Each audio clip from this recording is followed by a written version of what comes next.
Hi everyone, my name is Chris Martin. Welcome to Keto with me. It is day 25 on my journey back into keto. New to my channel? Check out my Day 0 video where I cover the reasons of why I created this video series. All right, let's roll the clip.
All right, let's look at the day 25 recap here. So you just saw the video, got some things to talk about. This is my second day of traveling.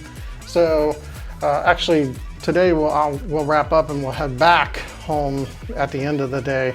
But I'm as you guys know, I'm recording the day after, so I'm telling you about how day 2 went, which was yesterday. Let's start with the numbers.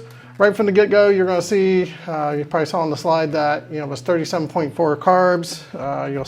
You probably saw a couple different, foods there we'll talk about in a moment. My blood glucose was 99, so that went up. My ketones dropped to 1.2, and my weight went up by 0.3, and so that gives me a total of weight loss so far as 17.1. So, am I freaked out about the weight? Not at all. The good thing is that, I see it, I recognize I'm going to, take measures to kind of stop it, but some other things that are going, well, let me give you the macros and then we'll talk about like some of the things I'm, up against, which, what anyone would be if they were traveling. So my fat was 62%, my carbs are 7.4%, and my protein was 30.4. So numbers aren't exactly where I'd like them to be, but they're not like the worst. Even the carbs, when you look at my goals, not outside my range for where I consider to be acceptable. So yesterday, I thought I would have even, like a better control, just because it was day 2 and, got things under my belt, so the thing about the, like if you look at the dinner, we had yesterday, it's really hard to figure out like, how much of that is dirty, what kind of oils are they cooking in, how many carbs are really in it, because I'm really just estimating as best as I can based off of what I can tell, and so forth. So I could be higher, I could be lower, I just don't know. So I've tried to estimate high on all of it. So some other things that I was up against is that I haven't been drinking as much of this as I should be. I also forgot to bring my mineral salt with me to kind of mix with things. So, I realized yesterday, at the end of yesterday, that I didn't really even realize how much water I'd had. So that's why I kind of put a question mark on the slide. So of course I'm trying to make it up, but that's not going to do a whole lot after the fact. So we also went to the movies yesterday, after, like in the evening, and, everybody else is getting like all their treats and all the fun stuff. And I was like, oh, I do want something. I wasn't like craving sugar. I just was, wanted something. So that's one of those, social things where you just are so used to getting something that you want it. So I ended up eating some pistachios. That's why you saw the snack. So that kind of reset my fast for the next day. And I ended up eating like, 2 ounces of pistachios, which took me from like a reasonable 20 something carbs to like up into 30 something carbs. So again, we'll see on my goals. I'm not out of the running. I'm not like way sideways or anything like that. When we usually travel, we'll go someplace for like 5-6 days. We'll rent a place typically that has a kitchen. We'll cook some of the meals at the place, and then we'll eat some of the meals out. Here it's like everything's out, so it's really kind of difficult to get the exact of what I can't really measure stuff is what I'm getting at. I'm also, and as you guys can see, I'm closer to the camera than my normal recording place at home. I record out of my basement at home, and I'm on a workbench table, and there's like good 2 feet, 3 feet, or something like this back from the camera. So, but you can see up close that now I'm puffy. You don't know, but I'm constipated again. I feel like I'm retaining water. I don't feel bad. I still feel like I got energy, but I just feel, so I don't want to keep doing this. So I'm actually kind of looking forward to getting home later tonight. So that's it as far as my recap on my on how the day went. Let's take a look at my goals. All right, let's take a look at my day 25 and week 4 goals and just see how I'm doing. Again, you can see I'm still traveling. This is day 2.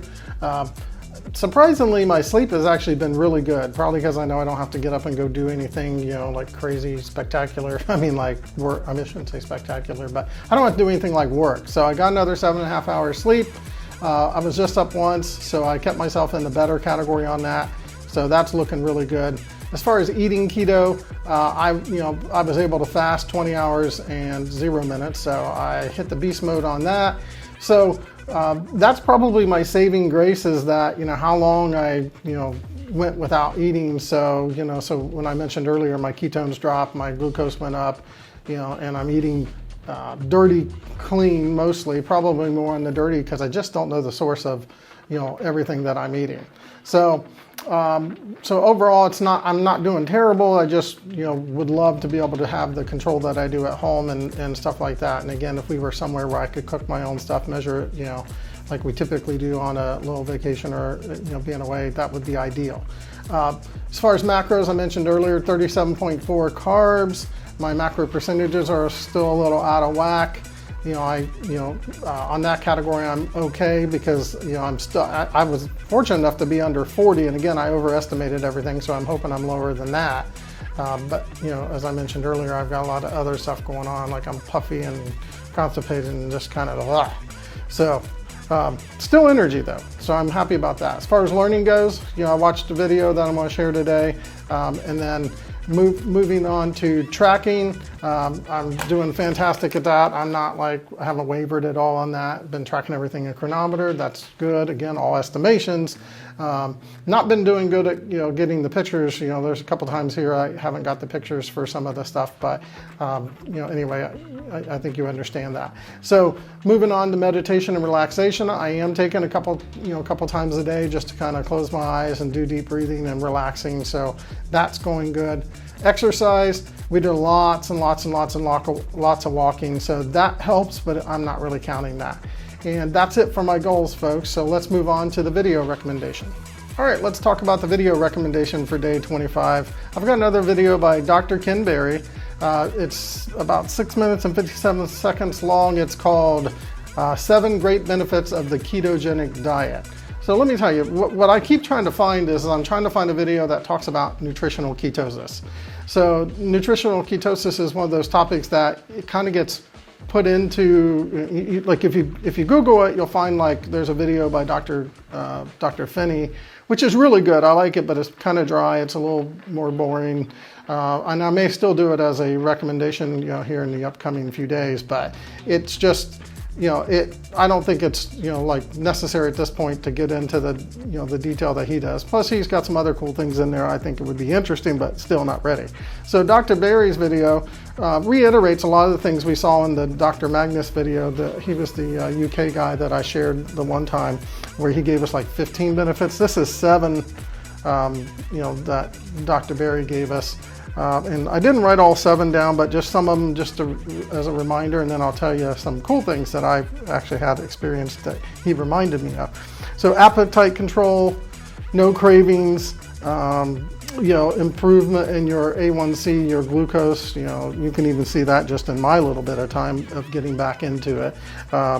Inflammation, not working well for me today, but it does work. As far as energy and endurance, he was talking about how athletes are doing keto now, and it just helps tremendously with that.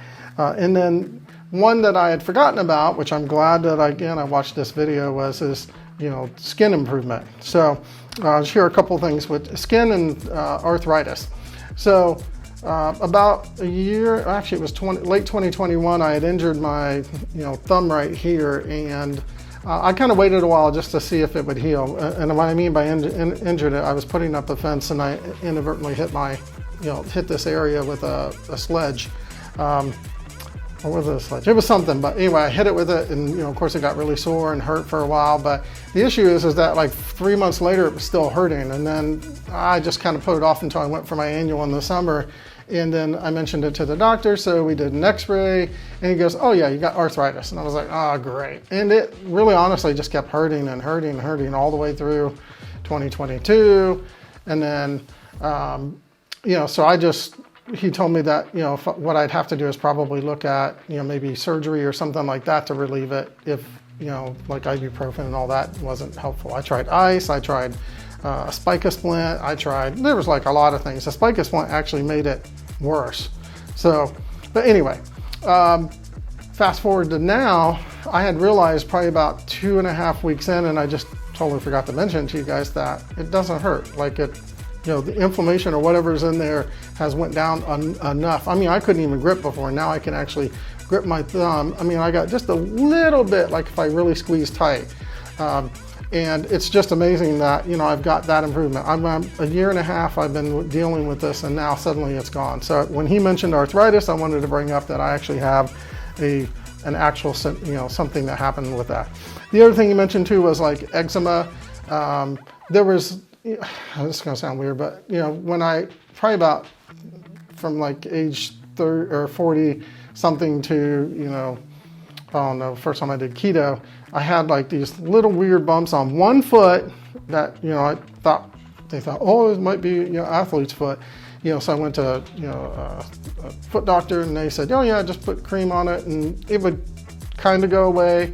But they were like little bubbles and stuff like that. Well, when I finally, when I switched to my new doctor about 7 years ago, I mentioned it to him, and he was like, oh, that's a form of psoriasis. I forget the exact type. And he goes, yeah, it'll probably flare up every now and then. And I was like, oh, okay. So not athlete's foot, that's great. But as soon as I went on keto, and started doing keto, I've never seen it again. I've not even seen it since. I mean, even when I came back off, and had all this time, it's not come back. So I thought that was a really good thing. So anything related to skin, Dr. Boz does a lot of them where she has you like focus on skin tags, and then check them like months later when you're well into it, and you'll notice that they're gone. So I think that that's a really big improvement on it. So one last thing, I know this is making it longer than I really wanted it to be, is that I did want to share a graphic with you. I need to bring it up on the screen so I can refer to it here. But there's a graphic that that you should see on your screen right now. We'll talk about. It's called optimal ketone levels. And you're going to see this graphic show up a lot, especially if you Google nutritional ketosis. And what does that mean? So one reason that I check my blood ketones is because I want to see if I'm in the appropriate range to have benefit. So even though I'm not having a good few days here, I'm still getting a lot of benefit, because if you look at the graphic here, it says you start nutritional ketosis anytime from like 0.5 millimolars all the way up to about 3 point something, and then you start to hit what's called starvation ketosis, and then ketoacidosis is on the far right. You would have to have high sugar, I believe, and high ketones to be in ketoacidosis. So usually what happens is your ketones go down, your glucose goes down, your ketones go up. So the chance of that happening. But that's why they always say, talk to your doctor first, and let them know what you're doing.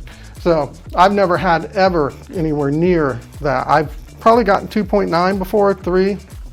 And then my glucose is always low when that happens, because I'm doing all those things that really help out a lot. So right now, like if you look, I've been trending like around the 2.2 range, so I'm dead in the middle of the optimal ketosis, nutritional ketosis range. But as of what happened yesterday, I dropped down to 1.2. I'm still in nutritional ketosis, so I'm still getting benefit from it. So I wanted to share this graphic. This graphic is not from Dr. Ken Berry. He didn't bring it up in the video. I just keep mentioning nutritional ketosis, and I wanted to share this, and we'll see this come up again. I'm really looking for a Dr. Boz video that I remember watching one time when I believe she referred to this, but it's buried in one of her probably like hour-long ones. And I've been trying to keep these things pretty short and stuff like that. So that's it for my day 25 video recommendation. I'll be headed home. So tomorrow I'll have one more day of recording what happened on day 26, which is still here, and then I'll be at home, keto home. So all right, well, that's it for day 25, folks. Thanks for watching today's video. Please like and subscribe so you can keto with me. As always, if you got any comments or questions, please leave them down below. Just remember, be a coach, not a critic, and take care, folks.